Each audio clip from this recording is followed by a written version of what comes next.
Hola amigos de YouTube, ¿qué tal? ¿Cómo están? Bienvenidos una vez más a una nueva lectura de El Señor de los Anillos. El día de hoy vamos a leer el capítulo 8 del libro primero de la Comunidad del Anillo.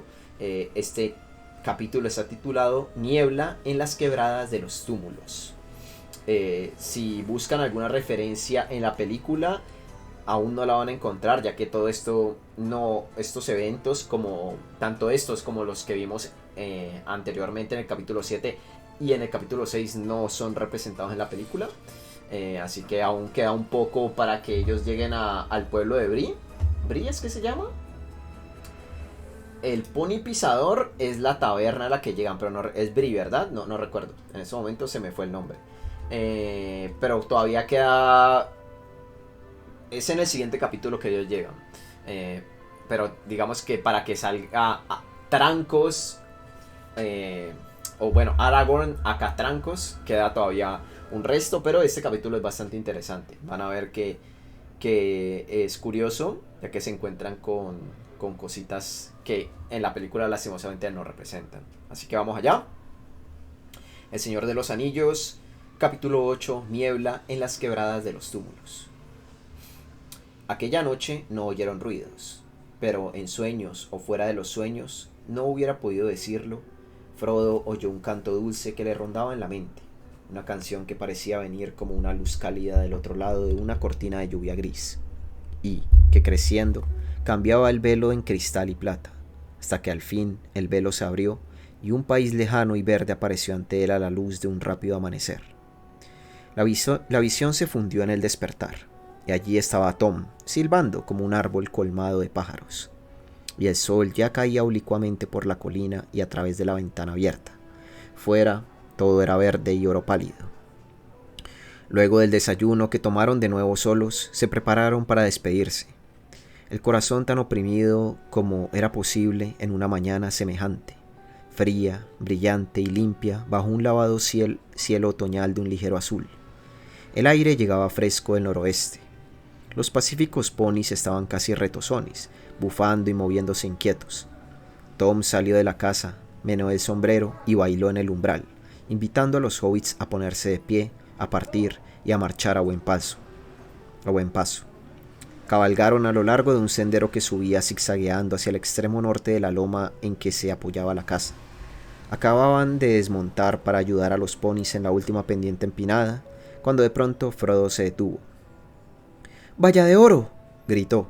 «Mi hermosa dama, toda vestida de verde plata. No nos hemos despedido y no la hemos visto desde anoche». Se sentía tan desolado que quiso volver atrás, pero en ese momento una llamada cristalina descendió hacia ellos como un rizo de agua. Allá, en la cima de la loma, Valla de Oro les hacía señas. Los cabellos sueltos le flotaban en el aire, centelleando al sol. Una luz parecida al reflejo del agua en la hierba húmeda de rocío le brillaba bajo los pies, que bailaban. Subieron deprisa la última pendiente y se detuvieron sin aliento junto a ella. La saludaron, inclinándose, pero con un movimiento de la mano ella los invitó a mirar alrededor, y desde aquella cumbre ellos miraron las tierras a la luz de la mañana. El aire era ahora tan claro y transparente como había sido velado y brumoso cuando llegaron al cerro del bosque, que ahora se erguía pálido y verde entre los árboles oscuros del oeste. Allí la tierra se elevaba en repliegues boscosos, verdes, amarillos, rosados a la luz del sol, y más allá se escondía el valle del Brandivino. Hacia el sur, sobre la línea del Tornasauce, había un resplandor lejano como un pálido espejo, y el río Brandivino se torcía en un lazo sobre las tierras bajas y se alejaba hacia regiones desconocidas para los hobbits. Hacia el norte, más allá de las quebradas decrecientes, la tierra se extendía en llanos y protuberancias de pálidos colores terrosos y grises y verdes, hasta desvanecerse en una lejanía oscura e indistinta. Al este se elevaban las quebradas de los túmulos, en crestas sucesivas, perdiéndose de vista hasta no ser más que una conjetura azul y un esplendor remoto y blanco que se confundía en el borde del cielo, pero que evocaba para ellos, en recuerdos y viejas historias, unas montañas altas y distantes. Aspiraron una profunda bocanada de aire y tuvieron la impresión de que un brinco y algunas pocas y firmes zancadas los llevarían a donde quisieran. Parecía propio de pusilánimes dar vueltas y vueltas a lo largo de las quebradas hasta llegar hacia el camino, cuando en cambio podían saltar tan limpiamente como Tom sobre las estribaciones y llegar directamente a las montañas. Valla de Oro les habló, atrayendo de nuevo las miradas y pensamientos de los hobbits. «Apresuraos ahora, mis buenos huéspedes», les dijo, «y manteneos firmes y decididos, siempre hacia el norte con el viento en el ojo izquierdo, y benditos sean vuestros pasos. Deprisa, mientras brilla el sol». Y a Frodo le dijo: «Adiós, amigo de los elfos, fue un encuentro feliz». Pero Frodo no supo qué responder. Hizo una profunda reverencia, montó en el pony y, seguido por sus amigos, partió trotando a lo largo de la suave pendiente que bajaba detrás de la loma. La casa de Tom Bombadil y el valle y el bosque desaparecieron de la vista de los hobbits. El aire se hizo más cálido entre los muros verdes de las lomas y el aroma del pasto era fuerte y dulce. Cuando llegaron al fondo de la hondanada verde se volvieron y miraron a Valla de Oro, ahora pequeña y delgada, como una flor iluminada por el sol sobre un fondo de cielo. Estaba de pie, todavía mirándolos, con las manos tendidas hacia ellos. Mientras la miraban, ella llamó con voz clara y levantando la mano se volvió y desapareció detrás de la colina.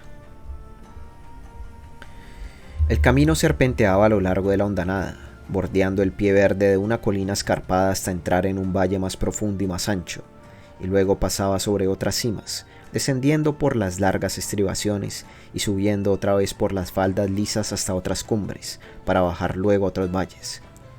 No había árboles ni ninguna agua visible.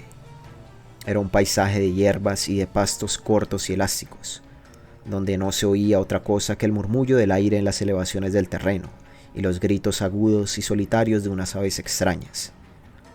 A medida que caminaban, el sol iba subiendo en el cielo y hacía más calor. Cada vez que llegaban a una cumbre, la brisa parecía haber disminuido. Cuando vislumbraron al fin las regiones orientales, el bosque lejano parecía humear, como si la lluvia reciente estuviera subiendo un humo desde las hojas, las raíces y el suelo. Una sombra se extendía ahora a lo largo del horizonte, una niebla oscura sobre la que el suelo era como un casquete azul, caliente y pesado. Alrededor del mediodía llegaron a una loma cuya cumbre era ancha y aplastada, como un plato lleno de reborde elevado y verde. Dentro no corría aire y el cielo parecía al alcance de la mano. Atravesaron este espacio y miraron hacia el norte, y se sintieron animados, pues era evidente que ya estaban más lejos de lo que habían creído. La bruma, por cierto, no permitía apreciar las distancias, pero no había duda de que las quebradas estaban llegando a su fin. Allá abajo se extendía un largo valle, torciendo hacia el norte hasta alcanzar una abertura entre dos salientes empinados. Más allá, parecía, no había lomas, no había más lomas. En el norte alcanzaba a divisarse una larga línea oscura. «Eso es una línea de árboles», dijo Merry, «y seguramente señala el camino. Los árboles crecen todo a lo largo, durante muchas leguas al este del puente. Algunos dicen que los plantaron en los viejos días». «Espléndido», dijo Frodo. «Si seguimos marchando como hasta ahora, habremos dejado las quebradas antes que se ponga el sol, y buscaremos un buen sitio para acampar». Pero aún mientras hablaba se volvió para mirar hacia el este, y vio que de aquel lado las lomas eran más altas y se alzaban por encima de ellos. Y todas esas lomas estaban coronadas de montículos verdes, y en algunas había piedras afiladas que apuntaban hacia arriba, como dientes mellados que asomaban en encías verdes. De algún modo, esta vista era inquietante. Se volvieron y descendieron a la depresión circular. En el centro se erguía una única piedra, alta bajo el sol, y a esa hora no echaba ninguna sombra. Era una piedra informe y sin embargo significativa, como un mojón o un dedo guardián, o más aún, una advertencia. Pero ellos tenían hambre y el sol estaba aún en el mediodía, donde no había nada que temer, de modo que se sentaron recostando las espaldas en el lado este de la piedra. Estaba fresca, como si el sol no hubiera sido capaz de calentarla, pero a esa hora les pareció agradable. Allí comieron y bebieron, y fue aquel un almuerzo al aire libre que hubiese contentado a cualquiera, pues el alimento venía de bajo la colina. Tom los había aprovisionado como para toda la jornada. Los ponis desencillados retozaban en el pasto. La cabalgata por las lomas, la comida abundante, el sol tibio y el aroma de la hierba. Un descanso algo prolongado con las piernas estiradas, de cara al cielo. Estas cosas quizá bastan para explicar lo que ocurrió. De cualquier manera, los hobbits despertaron de pronto, incómodos, de un sueño que no había sido voluntario. La piedra elevada estaba fría y arrojaba una larga sombra pálida que se extendía. Se extendía sobre ellos hacia el este. El sol, de un amarillo claro y acuoso, brillaba entre las nieblas justo por encima de la pared oeste de la depresión. Al norte, al sur y al este, más allá de la pared, la niebla era espesa, fría y blanca. El aire era silencioso, pesado y glacial. Los ponis se apretaban unos contra otros, las cabezas bajas. Los hobbits se incorporaron de un salto, alarmados, y corrieron hacia el reborde oriental. Descubrieron que estaban en una isla, rodeados de niebla.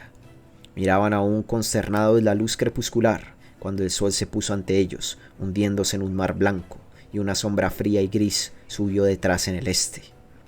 La niebla entró por las paredes y se alzó sobre ellos, cubriéndolos como un techo. Estaban encerrados en una sala de niebla cuya columna central era la piedra elevada. Tuvieron la impresión de que una trampa se cerraba sobre ellos, pero no se desanimaron del todo. Recordaban todavía la prometedora visión de la línea del camino y no habían olvidado la dirección en que se encontraba. De todos modos, se sentían ahora tan a disgusto en aquella depresión alrededor de la piedra que no tenían la menor intención de quedarse. Empacaron con toda la rapidez que les fue posible, los dedos entumecidos por el frío. Pronto estuvieron conduciendo los ponis en fila por sobre el reborde y descendieron por la falda norte de la loma, hacia el mar de nieblas. A medida que bajaban, la niebla se hacía más fría y más húmeda, y los cabellos les colgaban chorreando sobre la frente. Cuando llegaron abajo hacía tanto frío que se detuvieron para sacar mantas y capuchones que pronto se cubrieron de gotas grises. Luego, montando los ponis, continuaron marchando lentamente, siguiendo las subidas y bajadas del terreno. Se encaminaban, o así les parecía, hacia la abertura en forma de puerta que había visto a la mañana en el extremo norte del largo valle. Una vez allí tenían que continuar en línea recta, tanto como les fuera posible, y llegarían hacia el camino. No pensaban en lo que vendría luego, aunque esperaban, quizá, que más allá de las quebradas no habría niebla. La marcha era muy lenta. Para evitar separarse y extraviarse en direcciones diferentes, iban todos en fila, con Frodo adelante. Sam marchaba detrás, y luego Pippin, y luego Merry. El valle parecía interminable. De pronto Frodo vio una señal de esperanza. A un lado y a otro una sombra comenzó a asomar en la niebla, y se le ocurrió que estaban acercándose al fin a la abertura entre las colinas, la puerta norte de las quebradas de los túmulos. Una vez al otro lado, estarían libres. ¡Adelante! ¡Seguidme!, llamó por encima del hombro y corrió hacia adelante. Pero la esperanza se convirtió pronto en alarma y confusión. Las manchas oscuras se oscurecieron todavía más, pero encogiéndose, y de pronto alzándose ominosas ante él y algo inclinadas la una hacia la otra como pilares de una puerta descabezada. Frodo vio dos piedras enormes clavadas en tierra. No recordaba haber visto ningún signo parecido en el valle, cuando había mirado a la mañana desde lo alto de la loma. Ya había pasado casi entre ellas cuando se dio cuenta, y en ese mismo momento la oscuridad pareció caer alrededor. El pony se encabritó relinchando, y Frodo rodó por el suelo. Cuando miró atrás descubrió que estaba solo. Los otros no lo habían seguido. ¡Sam!, llamó. ¡Pippin! ¡Merry! ¡Venid! ¿Por qué os quedáis atrás? No hubo respuesta. Frodo sintió miedo y volvió corriendo entre las piedras dando gritos. ¡Sam! ¡Sam! ¡Merry! ¡Pippin! El pony desapareció brincando en la niebla. A lo lejos creyó oír una llamada. ¡Eh! ¡Frodo! ¡Eh! Venía del este, a la izquierda de las grandes piedras, y Frodo clavó los ojos en la oscuridad tratando de ver. Al fin echó a andar hacia la voz y se encontró subiendo una cuesta empinada. Mientras se adelantaba trabajosamente, llamó de nuevo y continuó llamando cada vez más desesperado, pero durante un tiempo no oyó ninguna respuesta, y luego le llegó débil y lejana, de adelante y por encima de él. ¡Frodo! Decían las vocecitas que venían de la bruma, y luego un grito que sonaba como ¡socorro, socorro!, repetido muchas veces, y terminando con un último socorro, que se arrastró en un largo quejido interrumpido de súbito. Se precipitó tambaleándose hacia los gritos, pero ya no había luz, y la noche se había cerrado alrededor, de modo que no era posible orientarse. Le parecía que estaba subiendo todo el tiempo más y más. Solo el cambio en el nivel del suelo le indicó que había llegado a la cima de un cerro o de una loma. Estaba cansado, sudoroso y sin embargo helado. La oscuridad era completa. ¿Dónde estáis?, gritó como en un lamento. Nadie respondió. Frodo se detuvo, escuchando. De pronto cayó en la cuenta de que hacía mucho frío, y que allá arriba se levantaba un viento helado. El tiempo estaba cambiando. La niebla se dispersaba en andrajos y jirones, el aliento le brotaba como un humo, y las tinieblas parecían menos próximas y espesas. Alzó los ojos y vio con sorpresa que unas estrellas débiles aparecían entre hebras presurosas de niebla y nubes. El viento comenzó a sisear sobre la hierba. Creyó oír entonces un grito ahogado y fue hacia él, y mientras avanzaba, la niebla se replegó apartándose y descubriendo un cielo estrellado. Una mirada le mostró que estaba ahora cara al sur y sobre una colina redonda a la que había subido desde el norte. El viento penetrante soplaba del este. La sombra negra de un túmulo se destacaba a la derecha sobre el fondo de las estrellas orientales. ¿Dónde estáis?, gritó de nuevo, a la vez irritado y temeroso. Aquí, dijo una voz profunda y fría que parecía salir del suelo. Estoy esperándote. ¡No!, dijo Frodo, pero no echó a correr. Se le doblaron las rodillas y cayó por tierra. Nada ocurrió y no hubo ningún sonido. Alzó los ojos, temblando, a tiempo para ver una figura alta y oscura como una sombra que se recortaba contra las estrellas. La sombra se inclinó. Frodo creyó ver dos ojos fríos, aunque iluminados por una luz débil que parecía venir de muy lejos. Enseguida sintió el apretón de una garra más fuerte y fría que el acero. El contacto glacial le heló los huesos y ya no supo más.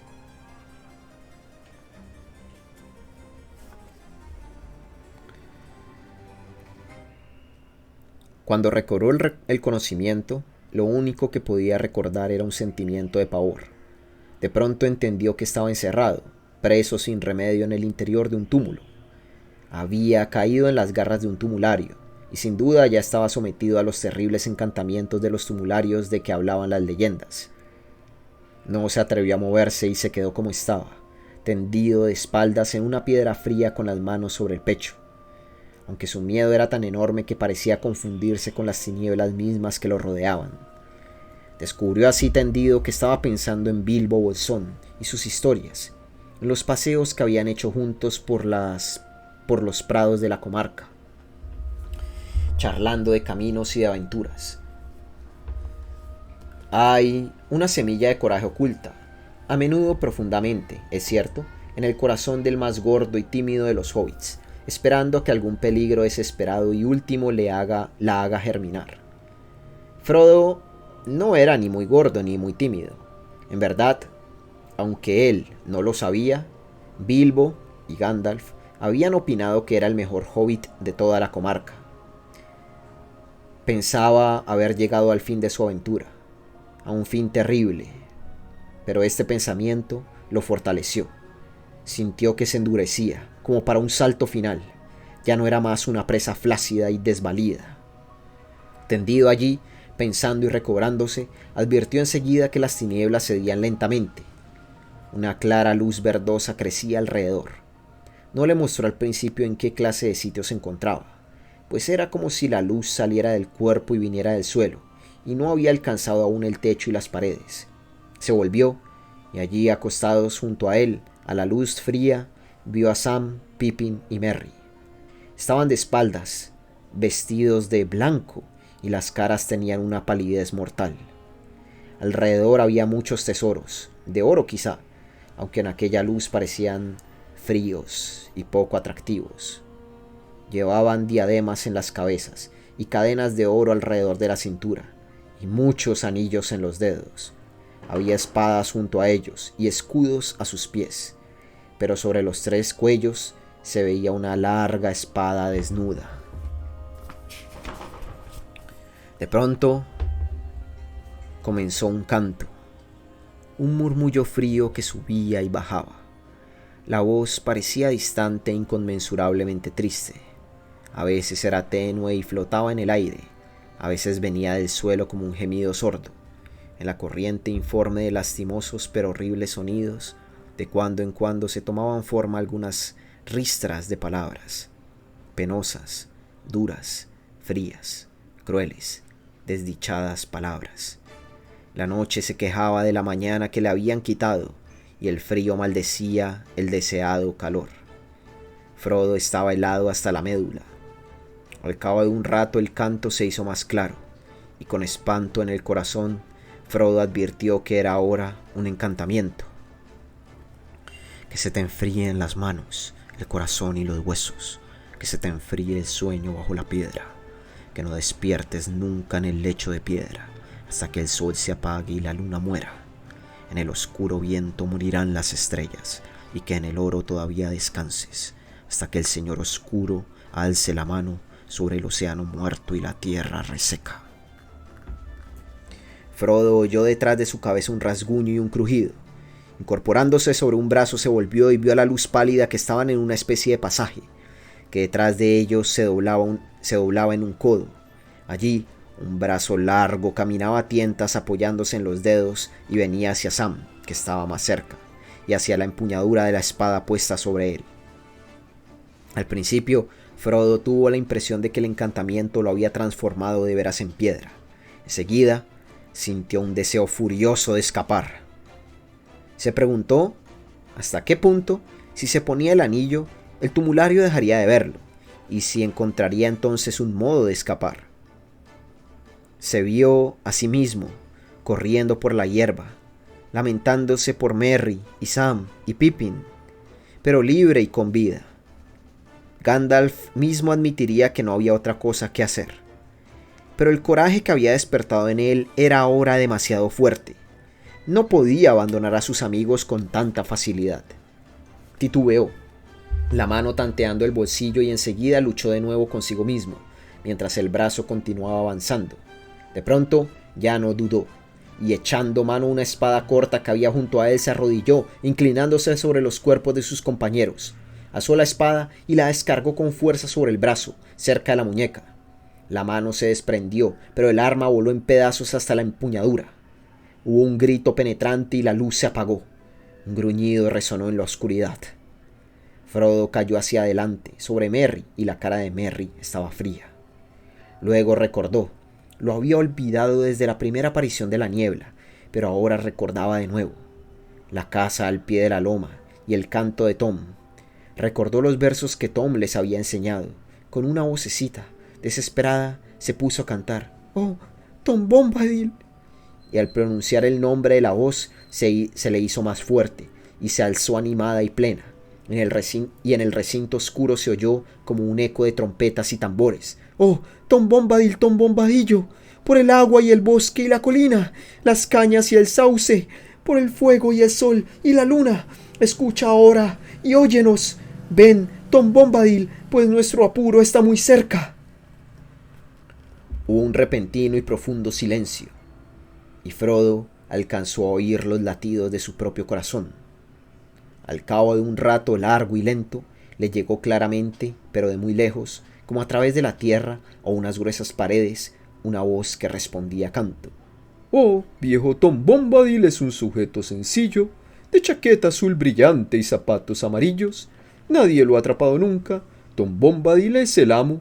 Sus canciones son más fuertes y sus pasos son más rápidos. Se oyó un ruido atronador como de piedras que caen rodando, y de pronto la luz entró a raudales. Luz verdadera, la pura luz del día. Una abertura baja parecida a una puerta apareció en el extremo de la cámara, más allá de los pies de Frodo, y allí estaba la cabeza de Tom, con sombrero, pluma y el resto, recortada en la luz roja del sol que se alzaba detrás. La luz inundó el piso y las caras de los 3 hobbits acostados junto a Frodo. No se movían aún, pero habían perdido aquel tinte enfermizo. Ahora solo parecía que estuvieran sumidos en un sueño profundo. Tom se agachó, se sacó el sombrero y entró en el recinto oscuro cantando. Fuera, viejo tumulario, desaparece a la luz, encógete como la niebla fría, llora como el viento en las tierras estériles, más allá de los montes. No regreses aquí, deja vacío el túmulo, perdido y olvidado, más sombrío que la sombra. Quédate donde las puertas están cerradas para siempre, hasta los tiempos de un mundo mejor. A estas palabras respondió un grito, y una parte del extremo de la cámara se derrumbó con estrépito. Luego se oyó un largo chillido arrastrado que se perdió en una distancia inimaginable. Y enseguida, silencio. Ven, amigo Frodo, dijo Tom, salgamos a la hierba limpia, ayúdame a transportarlos. Juntos llevaron fuera a Merry, Pippin y Sam. Frodo dejaba el túmulo por última vez cuando creyó ver una mano cortada que se retorcía aún como una araña herida sobre un montón de tierra. Tom entró de nuevo y se oyeron muchos pisoteos y golpes sordos. Cuando salió, traía en los brazos una carga de tesoro, objetos de oro, plata, cobre y bronce, y numerosas perlas y cadenas y ornamentos enjollados. Trepó al túmulo verde y dejó todo arriba a la luz del sol. Allí se quedó de pie, inmóvil, con el sombrero en la mano y los cabellos al viento, mirando a los 3 hobbits que habían sido depositados de espaldas sobre la hierba, en el lado oeste del montículo. Alzando al fin la mano derecha, dijo en una voz clara y perentoria: Despertad ahora, mis felices muchachos, despertad y oíd mi llamada, que el calor de la vida vuelva a los corazones y a los miembros. La puerta oscura no se cierra, la mano muerta se ha quebrado, la noche huyó bajo la noche y el portal está abierto. Para gran alegría de Frodo, los hobbits se movieron, extendieron los brazos, se frotaron los ojos y se levantaron de un salto. Miraron alrededor asombrados, primero a Frodo y luego a Tom, de pie sobre el túmulo, por encima de ellos, y al fin se miraron a sí mismos, vestidos con tenues andrajos blancos, coronas y cinturones de oro pálido y adornos tintineantes. ¿Qué es esto? Por todos los misterios, comenzó Merry, sintiendo la diadema dorada que le había caído sobre un ojo. Enseguida se detuvo y una sombra le cruzó la cara y cerró los ojos. ¡Claro! ¡Ya recuerdo!, dijo. Los hombres de Carn Dûm cayeron sobre nosotros de noche y nos derrotaron. ¡Ah! Esa espada en el corazón. Se llevó las manos al pecho. ¡No, no!, dijo abriendo los ojos. ¿Qué digo? He estado soñando. ¿De dónde vienes, Frodo? Me creí perdido, dijo Frodo, pero no quiero hablar de eso. Pensemos en lo que haremos ahora. ¡En marcha otra vez! ¿Vestido así, señor?, dijo Sam. ¿Dónde están mis ropas? Tiró la diadema, el cinturón y los anillos al pasto y miró impaciente alrededor, como si esperara encontrar el manto, la chaqueta, los pantalones y las otras ropas hobbits allí cerca, al alcance de la mano. No encontraréis vuestras ropas, dijo Tom, bajando de un salto desde el montículo y riendo y bailando alrededor a la luz del sol. Uno hubiera pensado que nada horrible ni peligroso había ocurrido, y en verdad el horror se les borró de los corazones tan pronto como miraron a Tom y le vieron los ojos que centelleaban, felices. ¿Qué queréis decir?, preguntó Pippin mirándolo entre perplejo y divertido. ¿Por qué no? Pero Tom meneó la cabeza diciendo: habéis vuelto a encontraros a vosotros mismos, saliendo de las aguas profundas. Las ropas son una pequeña pérdida cuando uno se salva de morir ahogado. Alegraos, mis alegres amigos, y dejad que la luz del sol os caliente los corazones y los miembros.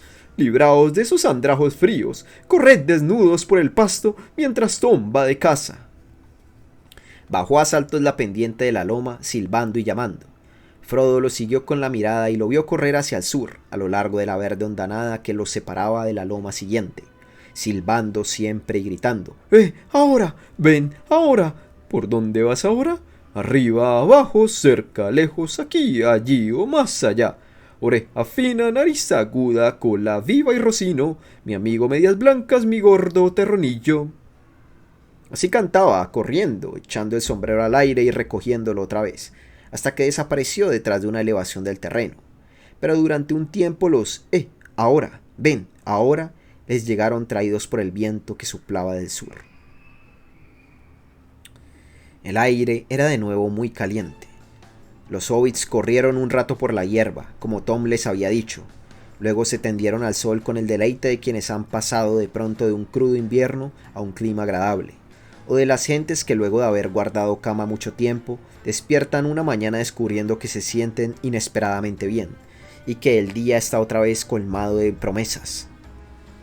Cuando Tom regresó se sentían ya fuertes y hambrientos. Tom reapareció y lo primero que se vio fue el sombrero sobre la cresta de la colina, y detrás de él, y en fila obediente, 6 ponis, los 5 de ellos y uno más. El último, obviamente, era el viejo gordo terronillo, más grande, fuerte, gordo y viejo que los ponis de los hobbits. Merry, a quien pertenecían los otros, no les había dado en verdad tales nombres, pero desde entonces respondieron siempre a los nombres que Tom les había asignado. Tom los llamó uno por uno. Los ponis treparon la cuesta y esperaron en fila. Luego, Tom se inclinó ante los hobbits. «Aquí están vuestros ponis», dijo. «Tienen más sentido, de algún modo, que vosotros mismos, hobbits vagabundos. Más sentido del olfato, pues husmean desde lejos el peligro en que vosotros os metéis directamente. Y si corren para salvarse, corren en la dirección correcta. Tenéis que perdonarlos, pues aunque fieles de corazón, no están hechos para afrontar el terror de los tumularios. Mirad, aquí están de nuevo, la carga completa». Merry, Sam y Pippin se vistieron con ropas de repuesto que sacaron de los paquetes, y pronto sintieron demasiado calor, pues tuvieron que ponerse las cosas más gruesas y abrigadas que habían traído para protegerse del invierno próximo. ¿De dónde viene ese otro viejo animal? ¿Ese gordo terronillo?, preguntó Frodo. «Es mío», dijo Tom, «mi amigo cuadrúpedo, aunque lo monto poco y anda libre por las lomas, y a veces se va lejos. Cuando vuestros ponis estaban en mi casa, conocieron allí a mi terronillo, lo olfatearon en la noche y corrieron rápido a buscarlo. Pensé que él los buscaría y que les sacaría todo el miedo, con palabras sabias. Pero ahora, mi bravo terronillo, el viejo Tom, va a montarte. Irá con vosotros solo para poneros en camino y necesita un pony, pues no es fácil hablar con hobbits que van cabalgando cuando uno tiene que trotar a pie junto a ellos». Los hobbits se sintieron muy contentos oyendo esto y le dieron las gracias a Tom muchas veces, pero él se rió y dijo que ellos tenían tanta habilidad para perderse que no se sentiría feliz hasta que los viera a salvo más allá de los límites de su dominio. «Tengo muchas cosas que hacer», les dijo. «Mis empresas y mis cantos, mis discursos y mis caminatas, y la vigilancia de mis territorios. Tom no puede estar siempre cerca para abrir puertas y hendiduras de sauces. Tom tiene que cuidar la casa y valla de oro espera». Era todavía bastante temprano, entre las 9 y las 10 de la mañana, y los hobbits empezaron a pensar en la comida. La última vez que habían probado alimento había sido el almuerzo del día anterior, junto a la piedra erecta. Desayunaron ahora el resto de las provisiones de Tom, destinadas a la cena, con agregados que Tom había traído consigo. No fue una comida abundante, considerando los hábitos de los hobbits y las circunstancias, pero se sintieron mucho mejor. Mientras comían, Tom subió al montículo y examinó los tesoros. Dispuso la mayor parte en una pila que brillaba y relumbraba sobre la hierba.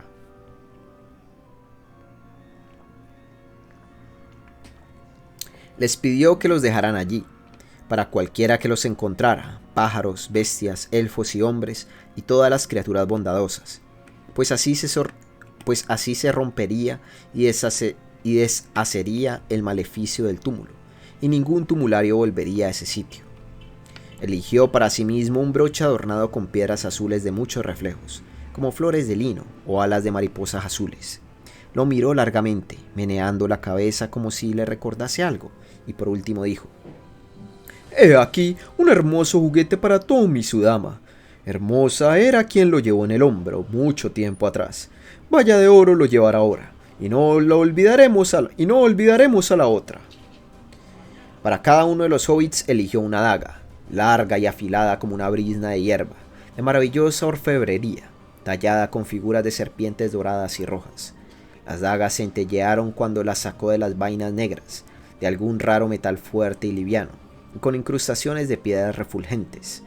Ya fuese por alguna virtud de estas vainas o por el hechizo que pesaba en el túmulo, parecía que las hojas no hubiesen sido tocadas por el tiempo, sin manchas de herrumbre, afiladas, brillantes al sol. «Los viejos puñales son bastante largos para los hobbits y pueden llevarlos como espadas», dijo Tom. «Las hojas afiladas son convenientes si la gente de la comarca camina hacia el este, el sur o lejos de la oscuridad y el peligro». Luego les dijo que estas hojas habían sido forjadas mucho tiempo atrás por los hombres de Osternesse. Eran enemigos del Señor Oscuro, pero habían sido vencidos por el malvado rey de Carndum en la tierra de Angmar. «Muy pocos lo recuerdan», murmuró Tom, «pero algunos andan todavía por el mundo, hijos de reyes olvidados que marchan en soledad, protegiendo del mal a los incautos». Los hobbits no entendieron estas palabras, pero mientras Tom hablaba tuvieron una visión. Una vasta extensión de años que había quedado atrás, como una inmensa llanura sombría cruzada a grandes trancos por formas de hombres altos y torvos, armados con espadas brillantes, y el último llevaba una estrella en la frente. Luego la visión se desvaneció y se encontraron de nuevo en el mundo soleado. Era hora de reiniciar la marcha. Se prepararon, empaquetando y cargando los ponis. Colgaron las nuevas armas de los cinturones de cuero bajo las chaquetas, encontrándolas muy incómodas y preguntándose si servirían de algo. Ninguno de ellos había considerado hasta entonces la posibilidad de un combate entre las aventuras que les estaban destinadas en esta huida. Partieron al fin. Llevaron los ponis loma abajo y pronto montaron y trotaron rápidamente a lo largo del valle. Dándose vuelta, vieron la cima del viejo túmulo sobre la loma, y el reflejo del sol en el oro se alzaba como una llama amarilla. Luego bordearon un saliente de las quebradas, y ya no vieron más la loma. Aunque Frodo miraba a un lado y a otro, no vio en ninguna parte aquellas grandes piedras que se levantaban como una puerta, y poco tiempo después llegaban a la abertura del norte y la franqueaban rápidamente. El terreno descendía ahora. Era un buen viaje con Tom Bombadil, que trotaba alegremente al lado, o delante, montado en gordo terronillo, capaz de moverse con una rapidez que no se hubiera esperado de él dado su volumen. Tom cantaba la mayor parte del tiempo, pero sobre todo cosas que no tenían sentido, o quizá en una lengua extranjera que los hobbits no conocían, una lengua antigua con palabras que eran casi todas de alegría y maravilla. Avanzaban a paso firme, pero pronto advirtieron que el camino estaba más lejos de lo que habían imaginado. Aún sin niebla, la siesta del mediodía les hubiera impedido llegar allí antes de la caída de la noche, el día anterior.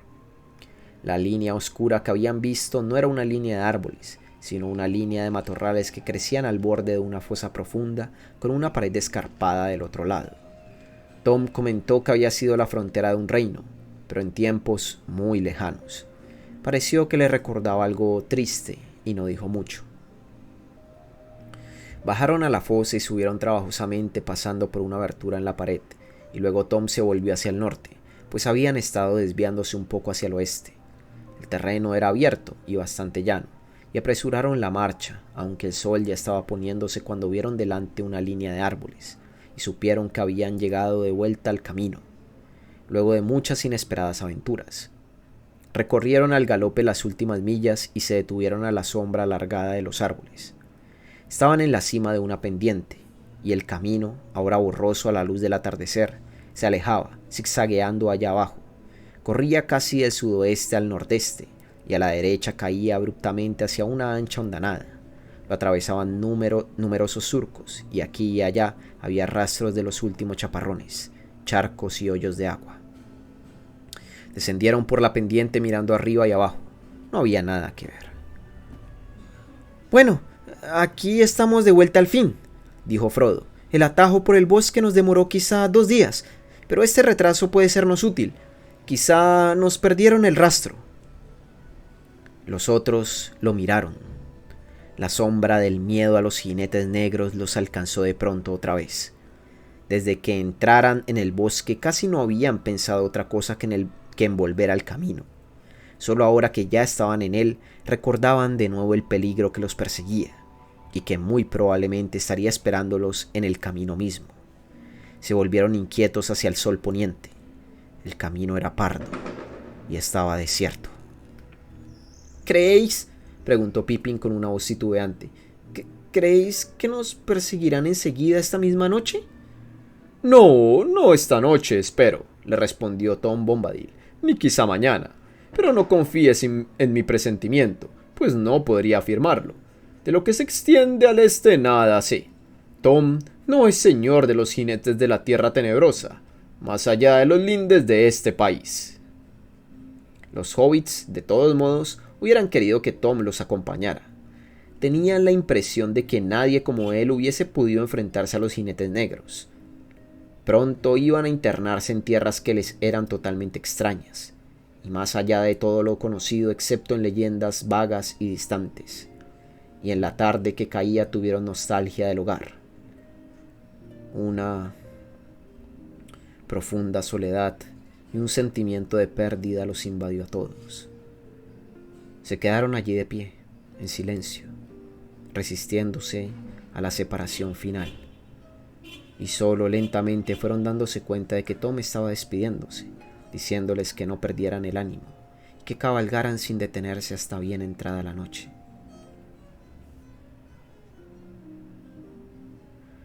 «Los consejos de Tom os serán útiles hasta que el día termine. Luego tendréis que fiaros de vuestra propia buena suerte. A 4 millas del camino encontraréis una aldea, Bree, al pie de la colina de Bree, cuyas puertas miran al oeste. Allí encontraréis una vieja posada, el Pony Pisador. Cebadilla Mantecona es el afortunado propietario. Podréis pasar allí la noche y luego la mañana os pondrá otra vez en camino. Valor, pero cuidado. Ánimo a los corazones, y no dejéis escapar la buena fortuna». Los hobbits le rogaron que los acompañase al menos hasta la posada y que bebiera con ellos una vez más, pero Tom se rió y rehusó diciendo: «Las tierras de Tom terminan aquí. No traspasará las fronteras. Tiene que ocuparse de su casa y Valla de Oro está esperando». Luego se volvió, arrojó al aire el sombrero, saltó sobre el lomo de Terronillo y se fue barranco arriba cantando en el crepúsculo.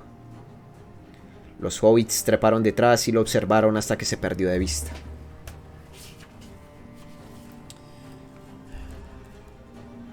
«Lamento tener que dejar al señor Bombadil», dijo Sam. «Curioso ejemplar, y no me equivoco. Digo que andaremos mucho todavía y no encontraremos nada mejor ni más raro. Pero no niego que me gustará ver ese pony pisador de que habló. Espero que se parezca al dragón verde de nuestra tierra. ¿Qué clase de gente vive en Bree?» «Hay hobbits en Bree», dijo Merry, «y también gente grande. Me atrevo a decir que estaremos casi como en casa. El Pony es una buena posada desde todo punto de vista. Los míos van allí de cuando en cuando». «Puede ser todo lo que deseamos», dijo Frodo, «pero de cualquier modo está fuera de la comarca. No os sintáis demasiado en casa. Recordad, por favor, todos vosotros, que el nombre de Bolsón no ha de mencionarse. Si es necesario darme un nombre, soy el señor Sotomonte». Montaron los ponis y fueron en silencio hacia la noche. La oscuridad cayó rápidamente mientras subían y bajaban las lomas, hasta que al fin vieron las luces que resplandecían a lo lejos. Delante, cerrándoles el paso, se levantó la colina de Bree, una masa oscura contra las estrellas neblinosas. Bajo el flanco oeste anidaba una aldea grande. Fueron hacia allí deprisa, solo deseando encontrar un fuego y una puerta que los separara de la noche. Fin del capítulo 8.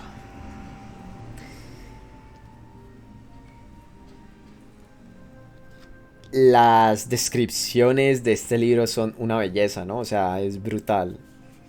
Brutal. Este capítulo muy bueno. Y otra vez Don Tom Bombadil les salvó el culísimo. Y de nuevo, reafirma, o más que reafirmar, aporta un poco a lo que les mencionaba al final del capítulo anterior, que es un ente divino. O sea, Tom Bombadil es si no es Dios, es un avatar de este.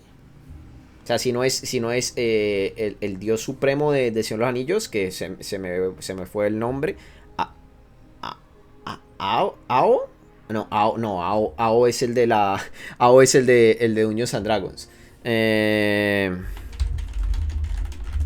A ver.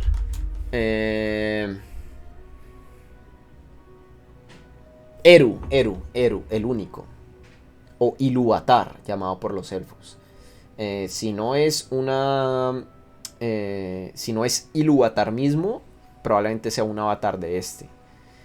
Porque básicamente apareció cual invocación.